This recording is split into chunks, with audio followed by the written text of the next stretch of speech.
There is a strange exhaustion many people feel today. Not physical, not emotional, but mental. You wake up tired, even after sleeping. Thoughts feel heavy, emotions feel repetitive, and slowly, a quiet belief forms. Something is wrong with me. But pause here. Before trying to fix the mind, there is something important to notice. You are aware that the mind is disturbed. That single fact changes everything, because disturbance is known, confusion is known, restlessness is known, which means they are objects of experience. And anything that can be experienced cannot be the experiencer. This simple observation is where Indian wisdom begins, not with belief, not with motivation, but with clarity. At Eternal Shiva Wisdom, we return again and again to this forgotten starting point, understanding the nature of knowing itself. Most people say, "My mind is anxious. My thoughts are overwhelming. I am lost." But look carefully. How do you know the mind is anxious? How do you know a thought is overwhelming? Something must be present that notices these movements. That presence does not panic. It does not rush. It does not comment. It simply knows. This is what the Aitareya Upanishad points toward with a quiet declaration. Prajnānam Brahma. This is not poetry. It is precision. It does not say you should become conscious. It says consciousness itself is the fundamental reality. Prajnanam does not mean thinking. It does not mean intelligence. It does not mean knowledge about things. It means that by which knowing happens at all. Before a thought appears, something allows it to appear. Before an emotion rises, something allows it to be felt. That allowing presence is Prajnanam. Now observe your own experience. A thought appears. It stays for a moment. It disappears. Another thought replaces it. Emotions come in waves. Sensations shift. Memories surface and sink. But throughout all of this, something remains unchanged. Not as an idea, but as a fact. You are aware before the thought, during the thought, after the thought. Awareness never reports itself as disturbed, only the mind does. And this is where confusion begins. We mistake the content of experience for the knower of experience.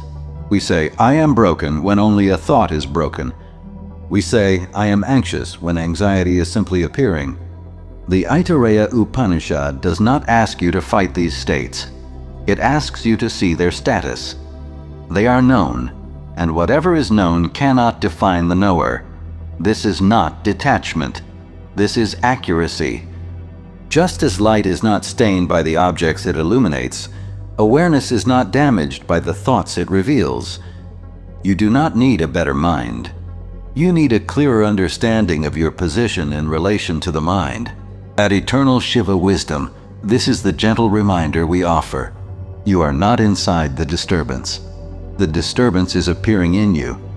And when this is seen, not imagined, not repeated, but quietly recognized, the mind begins to settle without force. Not because problems vanish, but because their weight is no longer carried by the knower. Remain here for a moment, not to think, not to conclude. Simply notice, thoughts are present. Awareness is present. They are not the same. This recognition is the doorway, not to philosophy, but to inner stability. Once this is seen, that thoughts are known and awareness is the knower, a deeper question naturally arises. If awareness is always present, why does suffering feel so personal? Why does anxiety feel like me? Why does confusion feel so intimate? The Aitareya Upanishad answers this without drama, without blame. It says, suffering does not come from experience. It comes from misidentification. The mind has a habit. It claims ownership. A thought appears and the mind says, "This is my thought." An emotion rises and the mind says, "This is my pain." Slowly, the knower is forgotten. and the known takes center stage. This mistake is subtle. It does not happen once. It happens continuously. Moment by moment, awareness is lending its presence to thoughts, and thoughts borrow that presence to appear alive. Then we reverse the roles. We start believing that awareness belongs to the mind. This is the inversion the Upanishads correct. They do not say, destroy the mind. They say, place things where they belong. The mind is an instrument, a powerful one, but still an instrument. Just as eyesight is not the eye, thinking is not the knower. Now observe carefully. When fear arises, does awareness become afraid, or does fear arise within awareness? When sadness appears, does awareness feel heavy, or is heaviness noticed? Look closely. Do not answer intellectually. In direct experience, awareness never trembles. Only the content does. This is why Prajnānam Brahma is such a radical statement. It does not locate reality in the world, or in thoughts, or even in experiences. It locates reality in knowing itself, not knowing about something, but the simple fact that knowing is happening. Before you name an emotion, you know it.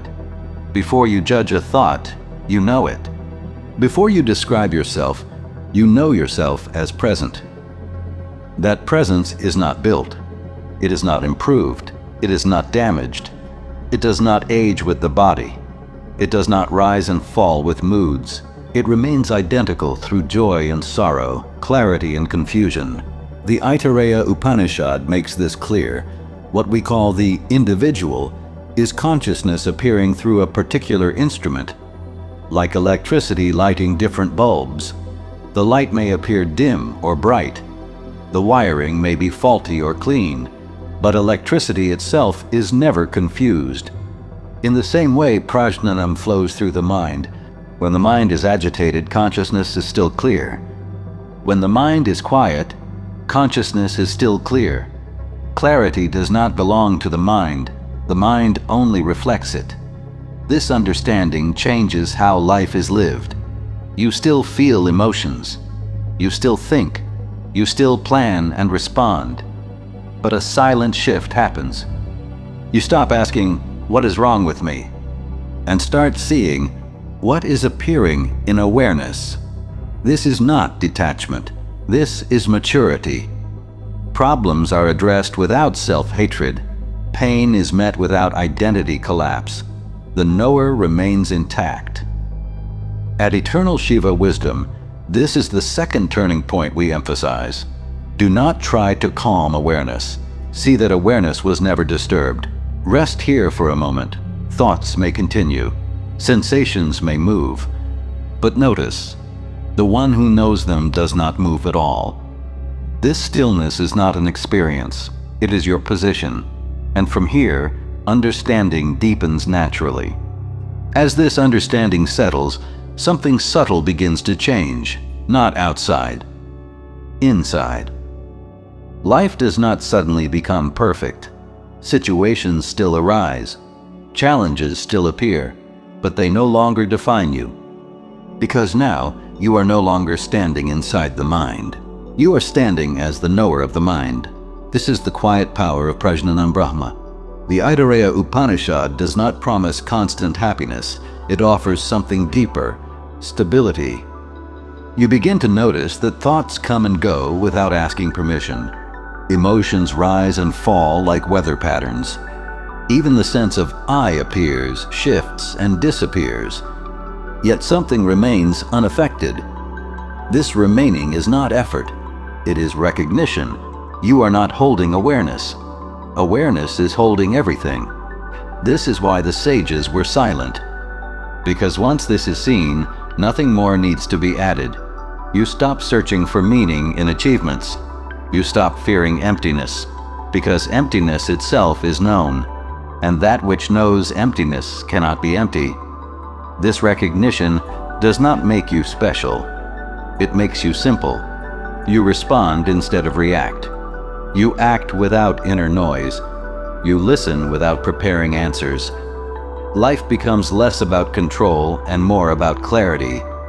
The mind still functions, but it is no longer mistaken for the self, like a tool returned to its proper place. This is not withdrawal from life. This is intimacy with life without confusion. When pain appears, it is felt, but it does not define you. When joy appears, it is enjoyed, but not clung to. Awareness remains equal to both. This equality is freedom, not freedom from experience, freedom from false ownership. The Aitareya Upanishad points to this with great precision. It does not say, "You must become conscious." It says, "You already are." Prajnānam is not an achievement, it is the ground. The one who was seeking peace was already peace, looking through disturbance. Now the search slows down, not because answers were found, but because the seeker was seen through.